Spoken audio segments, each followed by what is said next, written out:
गुरुवे गौरचन्द्राय राधिकाय तदालये कृष्णाय कृष्णभक्ताय तद्भक्ताय नमो नमः। वाञ्छाकल्पतरुभ्यश्च कृपासिन्धुभ्य एव च पतितानां पावनेभ्यो वैष्णवेभ्यो नमो नमः। नमो महावदान्याय कृष्णप्रेमप्रदायते कृष्णाय कृष्णचैतन्यनाम्ने गौरद्विषे नमः। हे कृष्ण करुणा सिन्धो दीनबन्धो जगत्पते गोपेश गोपिकान्त राधाकान्त नमोस्तुते।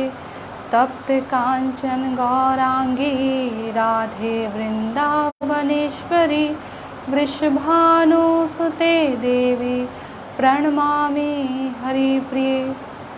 भक्त्या विहीनापराधलक्षये क्षिप्तश्च कामादितरङ्गमध्ये कृपामयि त्वां शरणं प्रपन्ना वृन्दे नमस्ते चरणारविन्दम्। जय श्री कृष्ण चैतन्य प्रभु नित्यानंद श्री अद्वैत गदाधर श्रीवासादि गौर भक्त वृंद। हरे कृष्णा कृष्ण कृष्ण हरे हरे हरे राम राम राम हरे हरे। हरे कृष्णा कृष्ण कृष्ण हरे हरे हरे राम राम राम हरे हरे।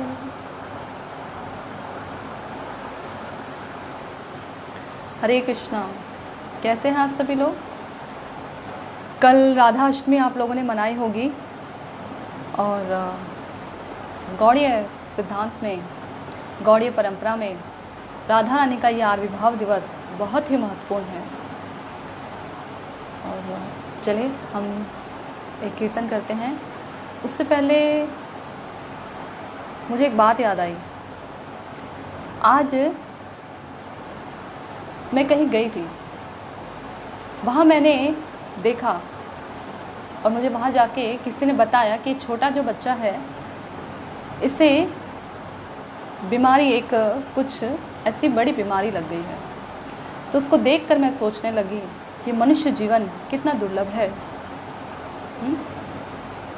शीत आतप वात वरिषण ए दिन यामिनी जागीरे, कि इस प्रकार से जो मनुष्य जीवन है इसमें कितने प्रकार के दुख हैं और उस पर भी हम लोग इतने कृपण बन जाते हैं कि हरि भजन नहीं करते। तो इसलिए हमें अपने मनुष्य जीवन को सफल बनाने का प्रयास करना चाहिए और दिन प्रतिदिन हमें देखना चाहिए कि हमारे भगवत भजन में किसी भी प्रकार की प्रगति हो रही है नहीं, कहीं भगवत भजन में कमी तो नहीं हो रही, गिरावट तो नहीं आ रही। इसलिए ध्यान रखना चाहिए। आइए हम सभी लोग मिलकर वैष्णव भजन करते हैं। इन वैष्णव कीर्तन को करने से हमें उनका आशीर्वाद प्राप्त होता है, उनकी कृपा प्राप्त होती है, जिसके कारण हमारी भगवत भक्ति में जितनी भी बाधाएं हैं वो सभी दूर होती हैं। तो आइए।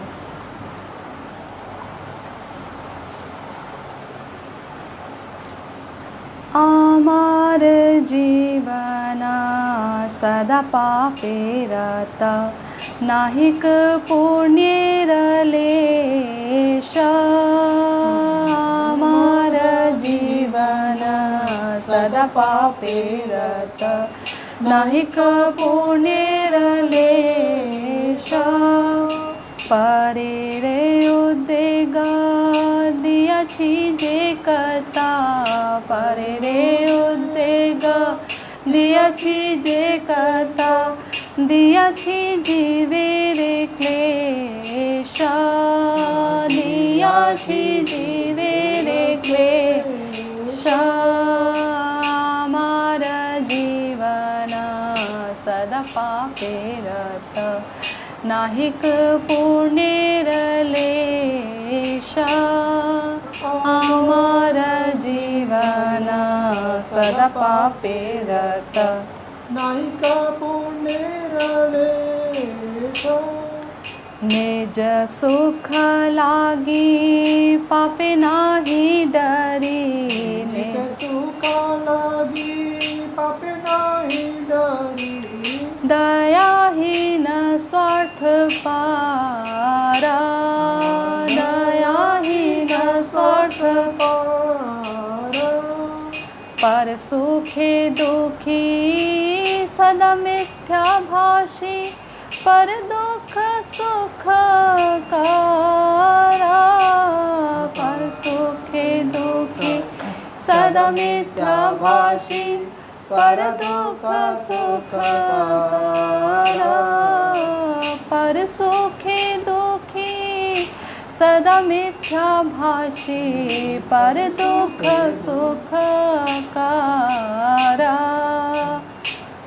आमार जीवन सदा पापे रत नाहिक पुण्यरलेश आमार जीवन सदा पापे रत नाहिका पुण्यरलेश अशेष कामना हृदय माझे मोरा अशेष कामना हृदय माझे मोरा क्रोधी दंभ परायणा क्रोधी दंभ परायणा मदमत्ता सदा विषय मोहिता हिंसा गर्व विभूषण मत्सरता सदा विसर मोहिता सिंह गर्भ विभूषण मदमत्त सदा विषय मोहिता हिंसा गर्व विभूषण मदमत्त सदा विसर मोहिता सिंह गर्भ विभूषण निद्रालस्याहाता सुकार्ये विरत अकार्ये उद्योगियामि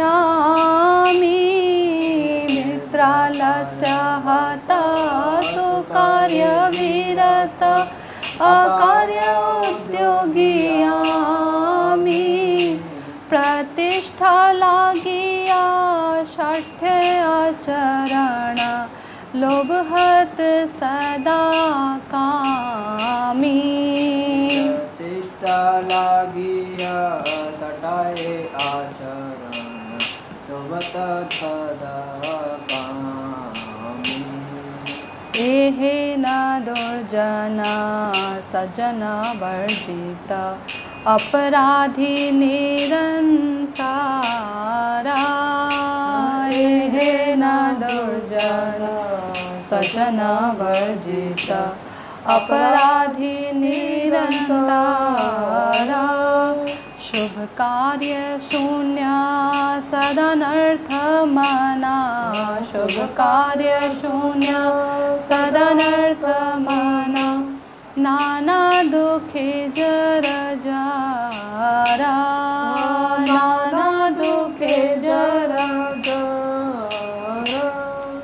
वार्धक्य एखना उपाय विहीन ताते दिन किंचना वार्धक्य एखना उपाय विहीन ताते दिन किंचना भक्ति विनोद प्रभुर चरणे भक्ति विनोद प्रभुर चरणे करे दुख निवेदना करे दुख निवेदना हमार जीवन सदा पापे रत नाहिक पुण्यरलेशा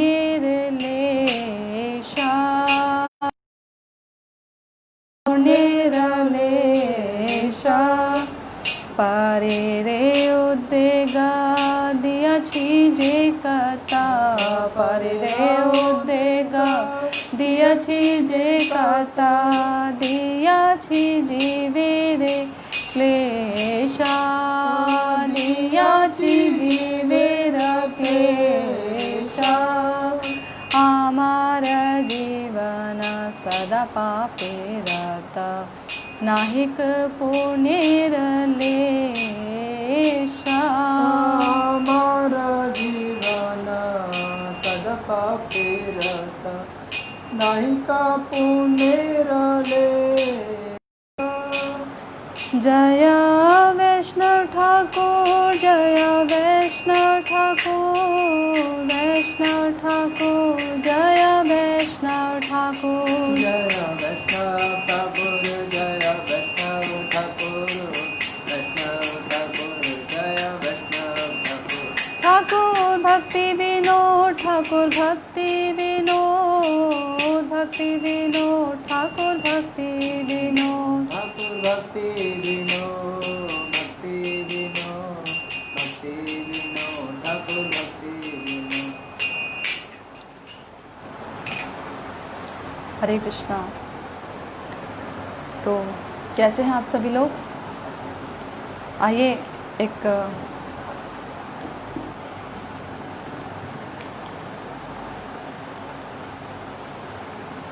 इसी जो अभी हमने कीर्तन किया था उसका अर्थ पढ़ लेते हैं। मैं सारा जीवन पाप कर्मों में ही लगा रहा, मैंने लेश मात्र भी पुण्य नहीं किया, परंतु कितने ही दूसरे जीवों को उद्वेग दिया। मैं ऐसा दयाहीन और स्वार्थी हूँ तथा मिथ्याभाषी हूँ कि अपने सुख के लिए पाप से भी नहीं डरता हूँ। दूसरे को सुखी देखकर मुझे ईर्ष्या होने लगती है एवं दूसरे को दुखी देखकर मेरा हृदय आनंद से भर जाता है।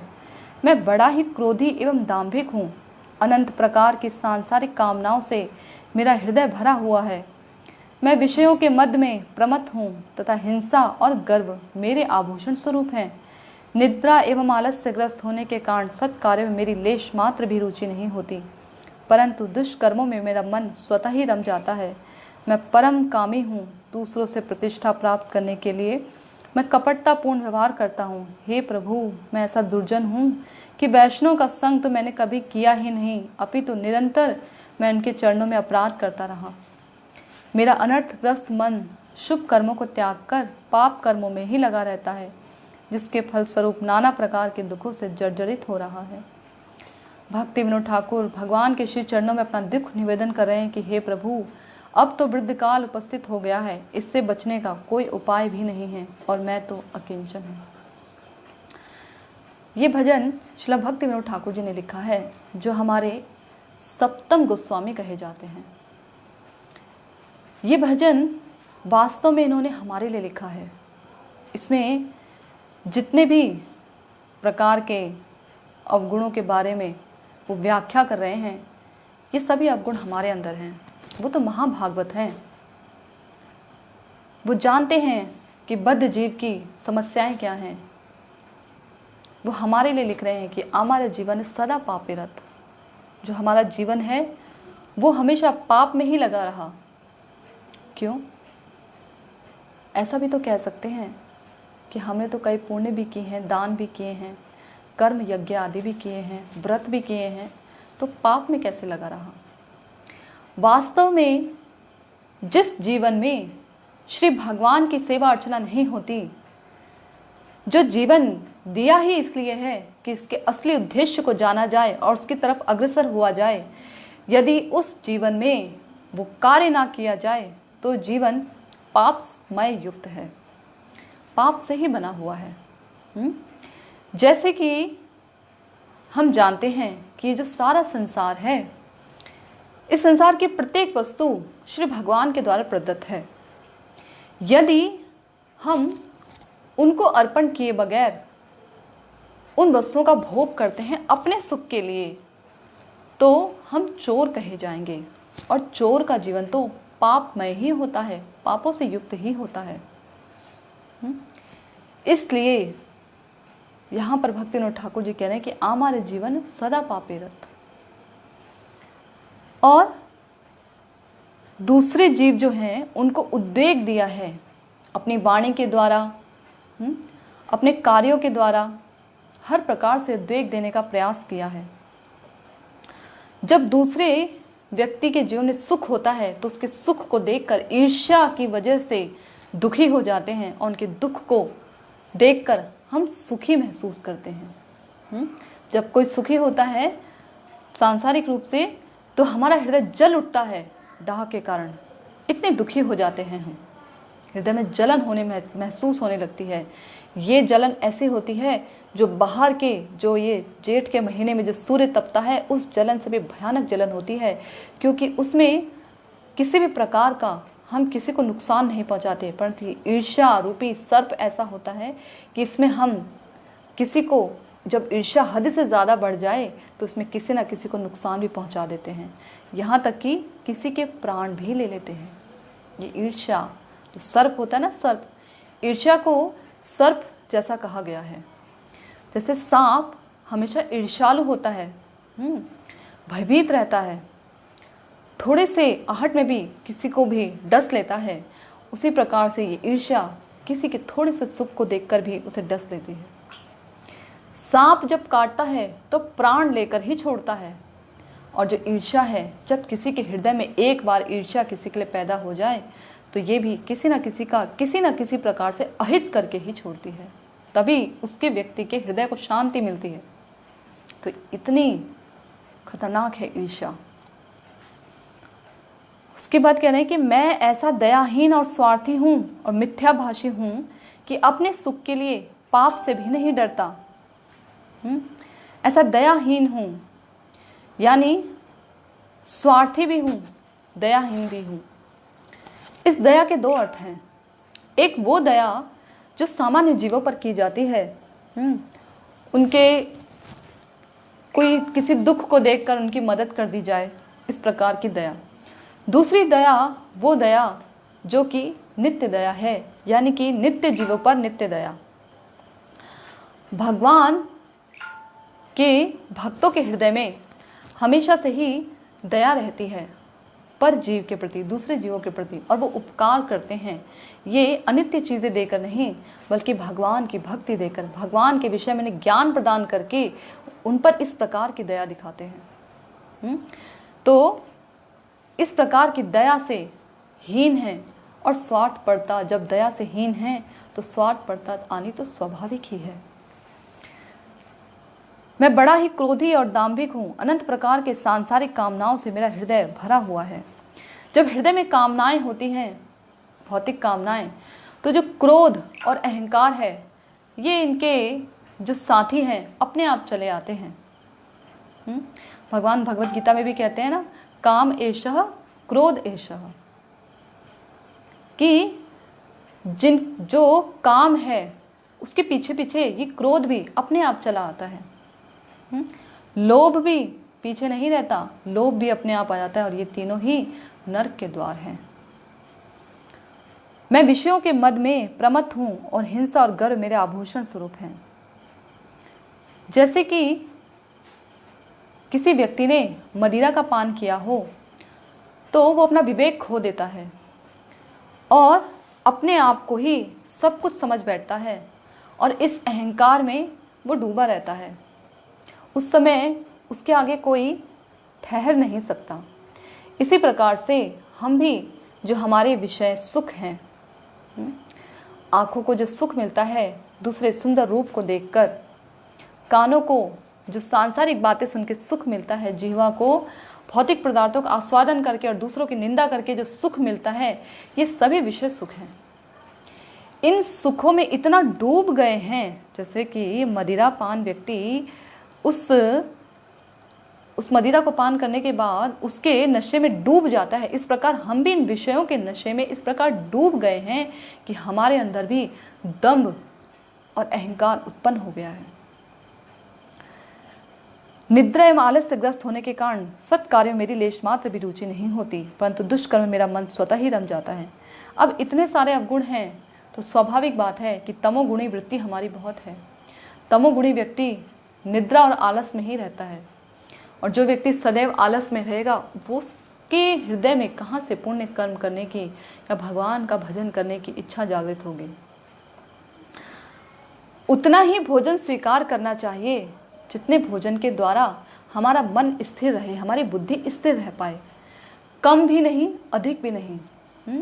आहार विहार निद्रा इन सब में हमेशा सम रहना चाहिए। अधिक भी नहीं होना चाहिए कि निद्रा अधिक होएगी तो आलस अधिक आता है। जो जितना ज़्यादा सोता है उसको उतना ज़्यादा आलस आता है। तो इसलिए अधिक भी नहीं और कम भी नहीं कि मन उसी में लगा रहे। दूसरों से प्रतिष्ठा प्राप्त करने के लिए मैं कपटतापूर्ण व्यवहार करता हूँ। सही बात है। जब हम दूसरों से प्रशंसा प्राप्ति के लिए अपने वचन सुनना चाहते हैं तो हम कपटतापूर्ण व्यवहार करते हैं। ये कपटता कभी कभी जो कनिष्ठ वैष्णव होते हैं उनमें भी देखने को मिलती है। मुंह से तो हम ये कहते हैं सबको कि हमें कुछ नहीं मालूम, हम अज्ञानी हैं, आप हम पे कृपा करें, ऐसा कहते हैं ना, हम पे कृपा करें, कृपा करें, कृपा करें। परंतु हृदय से हम अपने आप को सर्वश्रेष्ठ समझते हैं। अगर मान लीजिए अगर कोई ऐसा कह भी दे कि अरे तुम तो बहुत ही दम्भी हो, तो उसी समय हमारे हृदय में क्रोध उत्पन्न हो जाता है। क्यों? क्योंकि अभी थोड़ी देर पहले तो हम ये कह रहे थे कि हम बहुत दम्भी हैं, हम बहुत दुराचारी हैं, हम बहुत कपटी हैं। और कोई व्यक्ति अगर हमारे मुंह पर ये कह दे कि हम बहुत कपटी हैं तो हमें इतना क्रोध क्यों? इससे ये साबित होता है कि हम मात्र केवल प्रतिष्ठा प्राप्ति के लिए ही ऐसे वचनों को बोलते हैं। हृदय में हमारे ऐसा होता नहीं है कि हम सच में कपटी हैं। यदि हृदय में ऐसी बातें हों, अगर हमें अपने अवगुणों का पता चले तो हमारे हृदय में स्वाभाविक दीनता आती है। और यही दीनता हमें हमारे हृदय को जो बहुत कठोर है इसे बहुत मुलायम बना देती है, बहुत सॉफ्ट बना देती है। इस दैन्य हृदय के अंदर ही भगवान के प्रति भाव जागृत होते हैं। तभी तो चैतन्य महाप्रभु कहते हैं तृणादपि सुनिचेन तरोरपि सहिष्णुना अमानिना मान देन कीर्तनिय सदा हरि। तृणादपि सुनिचेन, जो अपने आप को तृण से भी अधिक, तृण के बराबर नहीं, तृण जैसा नहीं, तृणादपि सुनिचेन, तृण से भी जो अपने आप को नीच समझे, छोटा समझे, और तरोरपि सहिष्णुना, वृक्ष, जो वृक्ष है उसके जैसा अपने आप को सहनशील वो बनाए। ऐसा व्यक्ति जो दूसरों को सम्मान प्रदान करे और अपने लिए किसी भी प्रकार के सम्मान की आशा न रखे, केवल वो ही व्यक्ति कीर्तन या सदा हरि का कीर्तन कर सकता है। या यूं कह लीजिए, जो व्यक्ति सदा हरि का कीर्तन करते हैं उनके अंदर ये चारों गुण अपने आप आ जाते हैं। मैं ऐसा दुर्जन हूं कि वैष्णव का संग तो मैंने कभी किया ही नहीं, अपितु निरंतर मैं उनके चरणों में अपराध ही करता रहा। कहते हैं ना, एक संग होता है बाहरी दृष्टि से, एक संग होता है आंतरिक दृष्टि से। ये जरूरी नहीं कि वैष्णव के बिल्कुल पास में रहकर ही उनका संग किया जाए।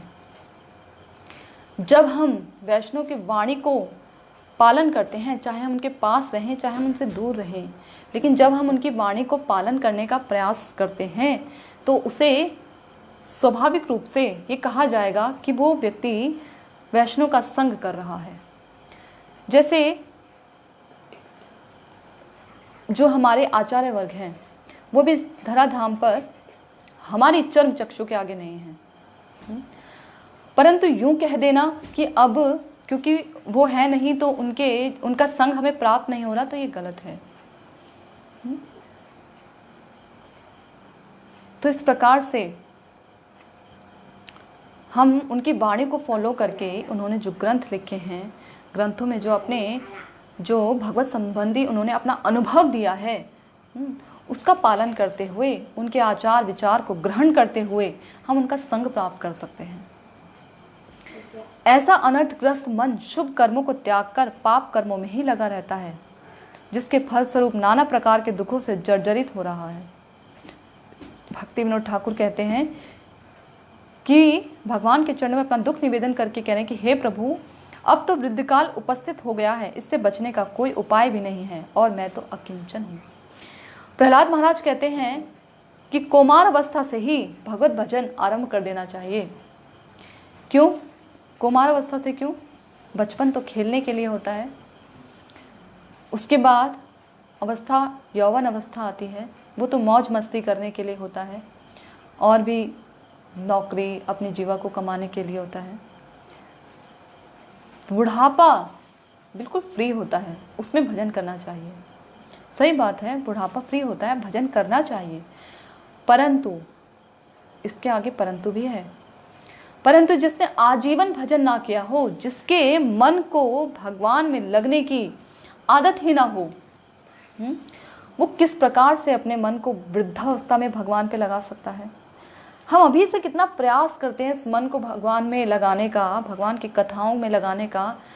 ये अभी से ही इतना ज़्यादा मन भागता है, इतना चंचल है कि ये मन हमारी बात ही नहीं मानता। हमारी कहे अनुसार ये हरि कथाओं में बैठता नहीं है, सुनता नहीं हरि कथाएं। अभी से ही इतना चंचल है, तो वृद्धावस्था में तो जब कान कमज़ोर हो जाएंगे, आंखें कमज़ोर हो जाएंगी, शरीर से ठीक ढंग से साधन भजन नहीं हो पाएगा, तो उस समय ये मन कैसे लगेगा भगवान में? और मन लगाना तो बहुत ज़रूरी है। अम्बरीश महाराज जी ने अपने मन को भगवान के चरण कमलों में स्थिर कर दिया था, तो ये कैसे स्थिर होगा? जब अभी से प्रयास करेंगे तब। बचपन में तो पता लगा नहीं कि भगवत भक्ति भी करनी होती है, जीवन का उद्देश्य भगवत भक्ति करना है, परंतु जब से पता लगे तब से बिना समय व्यर्थ किए हमें भगवान के भजन में लग जाना चाहिए। ये हमारे अनर्थ, ये हमारे अपराध हमें बार बार गिराने की कोशिश करेंगे, परंतु इससे घबराना नहीं चाहिए, फिर प्रयास करना चाहिए और बार बार धैर्य और उत्साह के साथ प्रयास करते रहना चाहिए भगवत भजन करने का। एक ना एक दिन सफलता ज़रूर मिलेगी। कहते हैं ना, हम होंगे कामयाब एक दिन। तो ऐसा हृदय में विश्वास होना चाहिए कि हम होंगे कामयाब एक दिन ज़रूर हमारे हृदय में हरि गुरु वैष्णव के प्रति निष्ठा जागृत होगी, भगवत भक्ति जागृत होगी। तो आइए, साधु भक्त, साधु पुरुष किन्हें कहते हैं, इन साधुओं के गुण क्या होते हैं, थोड़ा जानने का हम प्रयास करते हैं। अधना अपि ते धन्याः साधवः गृहमेधिनः यद गृहा ही अर्हवर्य अम्बु तृणभूमि ईश्वर अवरः। अर्थात कोई भी व्यक्ति जो धनवान हो तथा गृहस्थ जीवन व्यतीत कर रहा हो, वह भी अतीव धन्य हो जाता है जब उसके घर में साधु पुरुष उपस्थित होते हैं। गृह स्वामी तथा सेवक जो सम्मान्य अतिथियों को जल आसन तथा स्वागत सामग्री प्रदान करने में लगे रहते हैं, वे धन्य हो जाते हैं और वह घर भी धन्य हो जाता है। तो कितनी सुंदर बात कही गई है। जो भक्त होते हैं, जब वो किसी के घर में जाते हैं, गृहस्थ व्यक्ति के घर में जाते हैं, तो उस गृहस्थ का जो घर है वो अतीव धन्य हो जाता है। यहाँ कहा गया है कि कोई भी व्यक्ति जो धनवान हो, ज़रूरी नहीं कि किसी के पास बहुत सारा धन है, ढेर सारा धन है, तो उसे हम ये कहें कि ये तो बहुत भाग्यशाली व्यक्ति है क्योंकि इसके पास पैसे की कोई कमी नहीं है। नहीं, वो व्यक्ति भाग्यशाली नहीं है।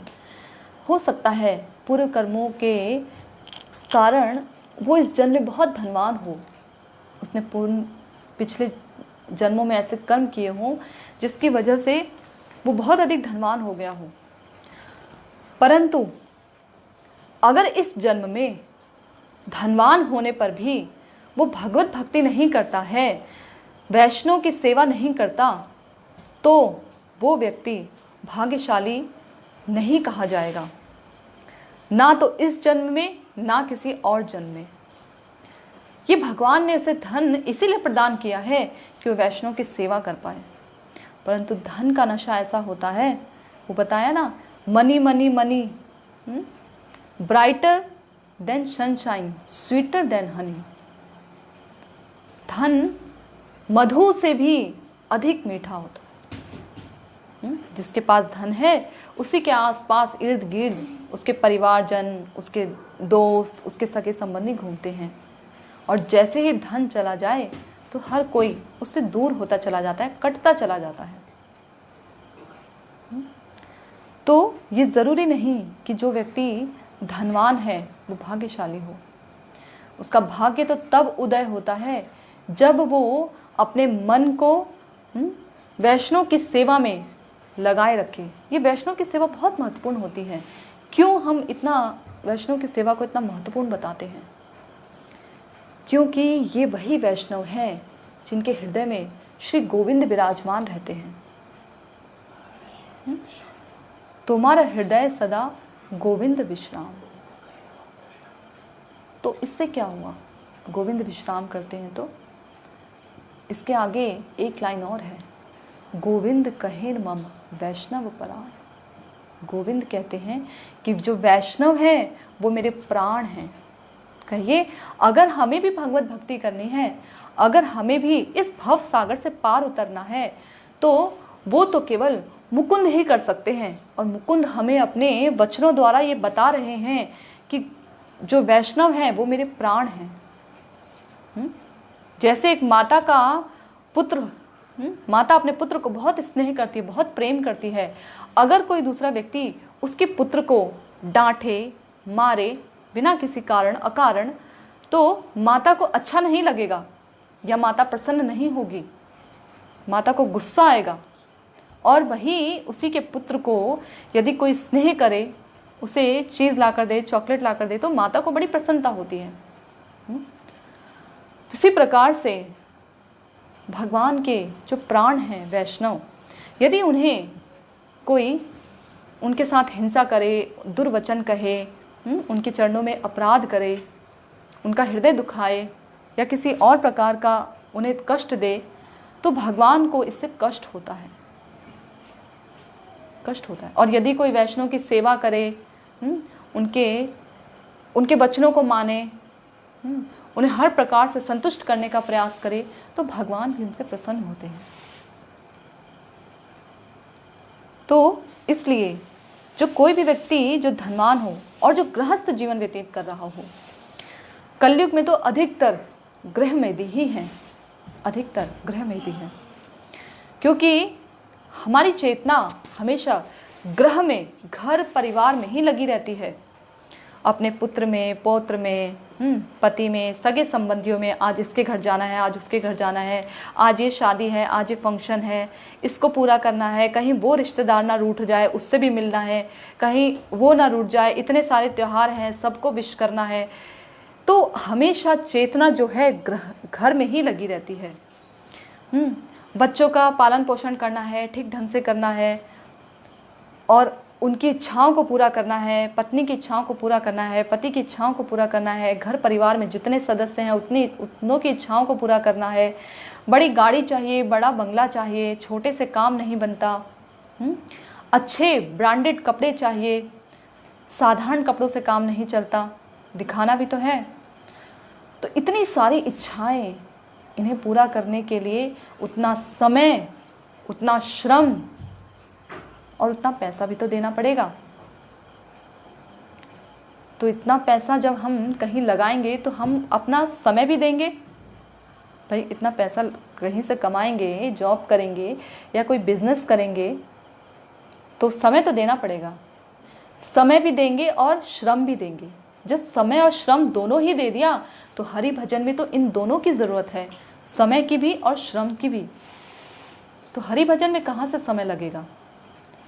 24 घंटे जिस चीज़ के विषय में हम अधिकतर सोचते हैं ना, 24 घंटे ना भी सोचे मान लीजिए, लेकिन अधिकतर समय हम जिस विषय के बारे में सोचते हैं उसी विषय में हमारी आसक्ति हो जाती है।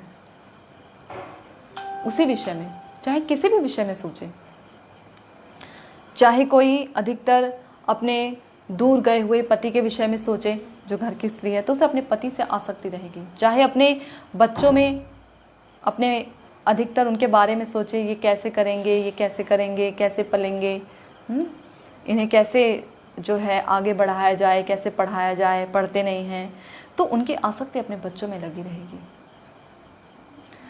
बिजनेस में अगर कोई बिजनेस के विषय में अधिक सोचता रहे तो उसको बिजनेस को बढ़ाने में उसका श्रम लगेगा, उसकी आसक्ति लगेगी।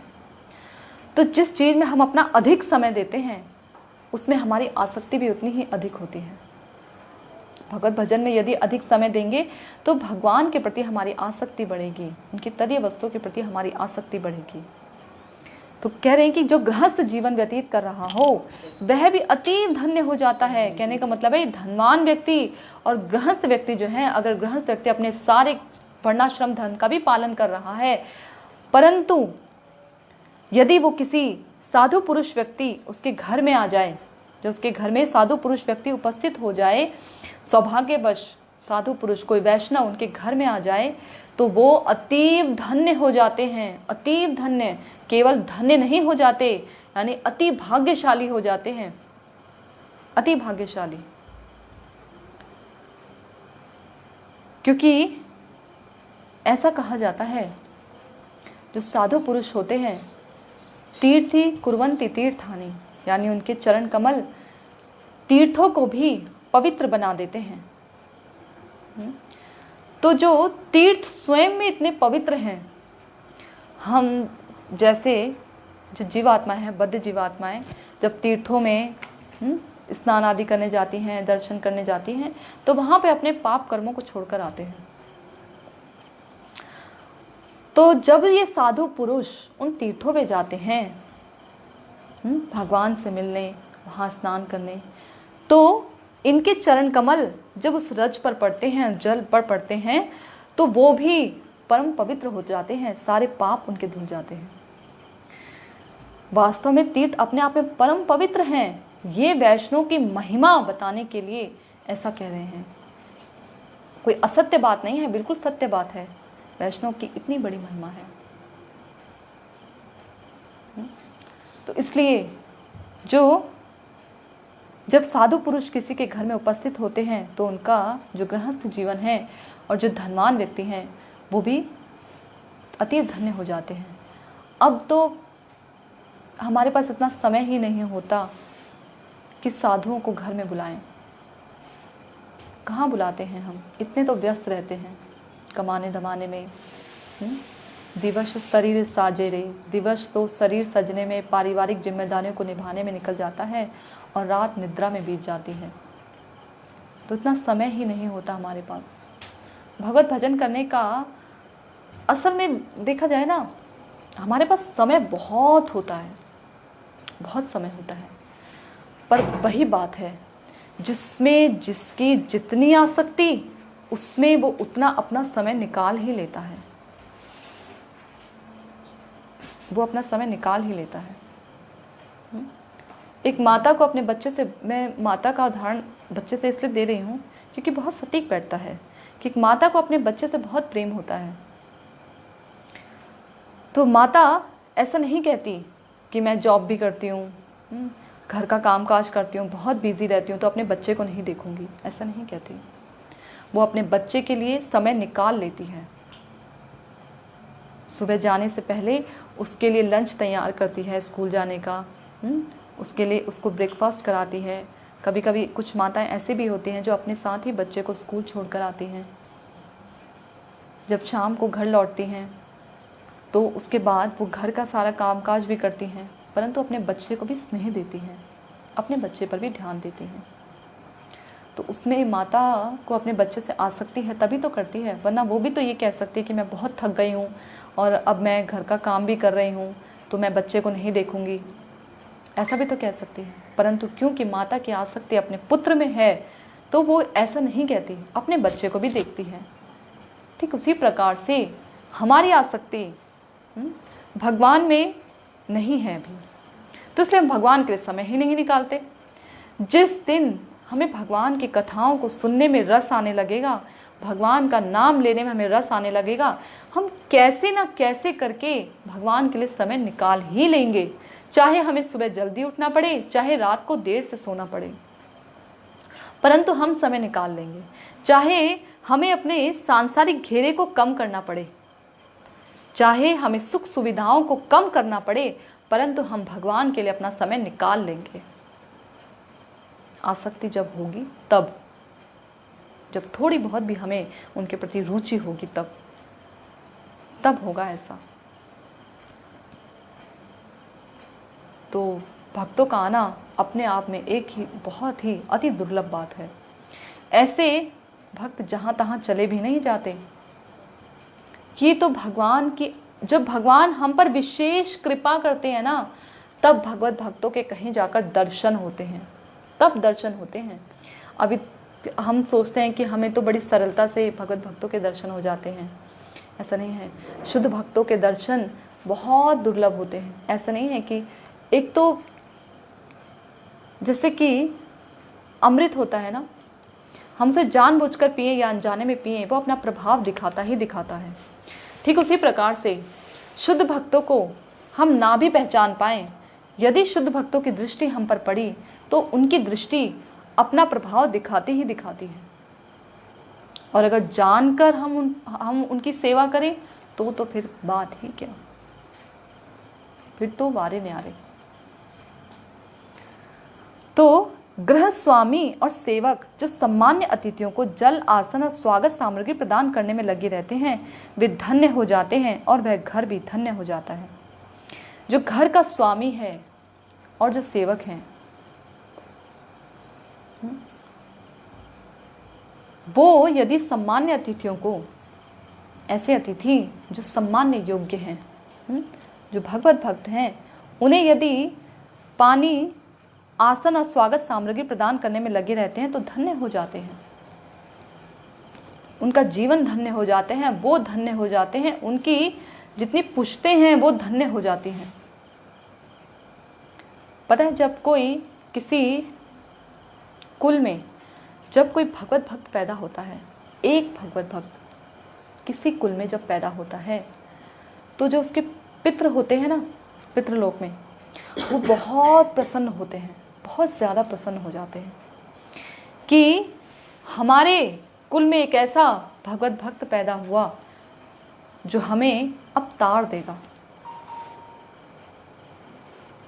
इतने कृपा निधान है भगवान। एक भगवत भक्त और पूरे जितने कुल हैं, उस कुल में जितने भी लोग हैं, उतने सबको तार देते हैं। एक शुद्ध भक्त 21 पीढ़ियां तर जाती हैं, ऐसा कहा जाता है। तो भगवत भक्तों की महिमा कुछ कम नहीं है। अभी हम कुछ आने वाले जो कुछ दिनों तक भगवत भक्तों के विषय में ही चर्चा करेंगे, क्योंकि इनके बारे में चर्चा करने से जिह्वा भी शुद्ध होती है, मन भी शुद्ध होता है। कोई छोटा नहीं समझना चाहिए भगवत भक्तों को।